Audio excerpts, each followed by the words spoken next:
नमस्कार बच्चों, स्वागत है आपका एक और पेपर एनालिसिस वीडियो में।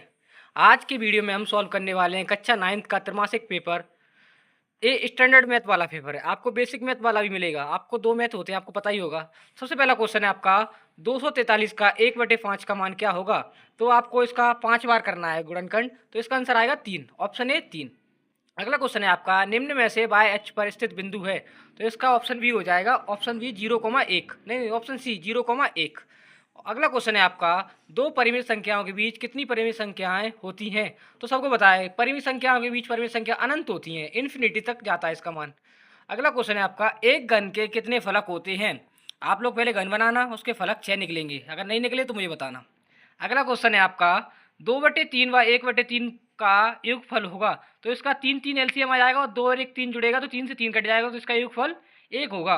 ठीक है। अगला क्वेश्चन है आपका 24 × 21 बराबर 42 × 12 अज्ञात संख्या का मान ज्ञात करो।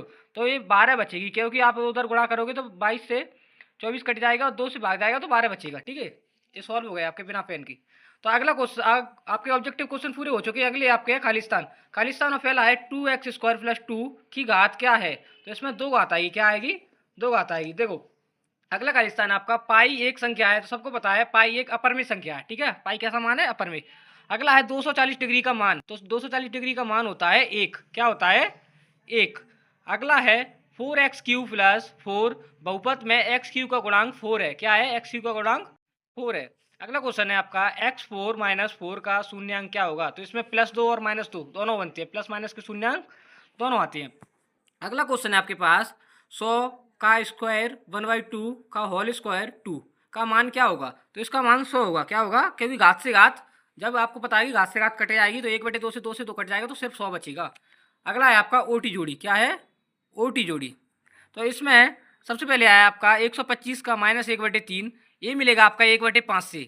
अगला है आपका √ax प्लस इंटू √v, तो ये मिलेगा आपका √ab से, क्या रूट का गुणा होगा तो √ab बन जाएगा। अगला है आपका √m इंटू √n, तो ये क्या होगा, जब पर आपको पता है गुणा में घातें जुड़ती हैं तो √a m + n हो जाएगा। अगला है आपका a² - b², ये आपकी सर्वसमीका है, a + b - b इसका हो जाएगा, तो ऑप्शन डी का दूसरी नंबर वाला a + b - d हो जाएगा। अगला है आपका बहुपद x+1 का शून्यक क्या होगा।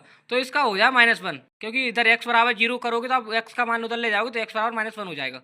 तो इधर फिर आपका x4 + x5 + x की घात क्या है। तो x की घात आपको पता है जिसमें बड़ी घात होती है उसी को लिख देते हैं, तो उसकी घात 5 हो जाएगी, क्या हो जाएगी 5 हो जाएगी। अभी आपके हैं सत्य। देखो सत्य आपका पहला है शून्य बहुपद की घात होती है, सत्य शून्य नहीं होती बहुपद की घात, बहुपद वहीं से स्टार्ट होता है जहाँ पहला हो जाएगा आपका सत्य। दूसरा आपका 2x² + 3√x एक द्विघात बहुपद है, असत्य, क्योंकि द्विघात बहुपद के लिए पूरा समीकरण बनना जरूरी है। पाई एक परिमित संख्या है, असत्य, आपको ऊपर दिखा है हमने खालिस्तान में किया पाई एक अपरिमित संख्या, लेकिन बोल रहा है यहाँ पर पाई एक परिमित संख्या है, तो ये असत्य हो जाएगा। तो 2004 का भागा का 100 से देंगे तो शेष पर 100 आएगा, बिल्कुल सत्य है आपका। अगला √5 एक अपरिमित संख्या है, बिल्कुल सत्य है। अगला क्वेश्चन है आपका सभी पूर्णांक संख्या नहीं होती, तो ये गलत हो जाएगा, क्या हो जाएगा गलत, तो ये सत्य हो गया। अभी यहाँ आपके एक शब्द है एक वाक्य में उत्तर। तो पहला है आपका 0 और 1/2 के बीच एक परिमित संख्या लिखो।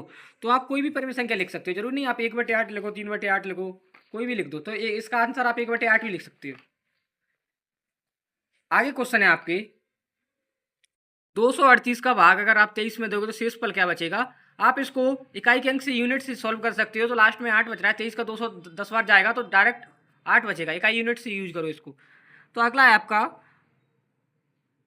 2,45,4,560 में 4 का स्थानीय मान। आपको पता है जितना संख्या होते हैं उसके बाद वाली जीरो लिख देते हैं, 4 के बाद 3 संख्या तो 3 जीरो हो गए, तो इसका मान कितना आ गया 4,000 आ गया।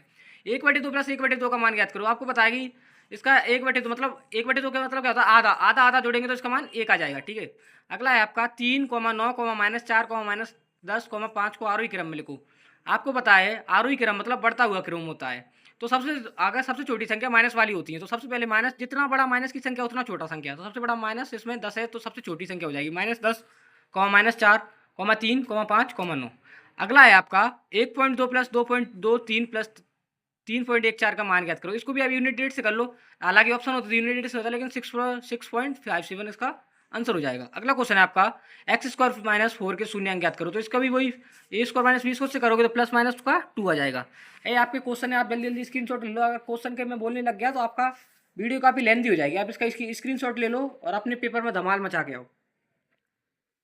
और ऐसे ही आपको रोज एनालिसिस चाहिए तो आप हमारे चैनल को सब्सक्राइब कर लें, और रोज आपके लिए ऐसी क्लास 9, 10, 11, 12 सबका सॉल्व मिलेगा आपको। आपके सारे क्वेश्चन मिल गए। मिलते हैं किसी नेक्स्ट वीडियो में। Thank you for watching. Bye bye.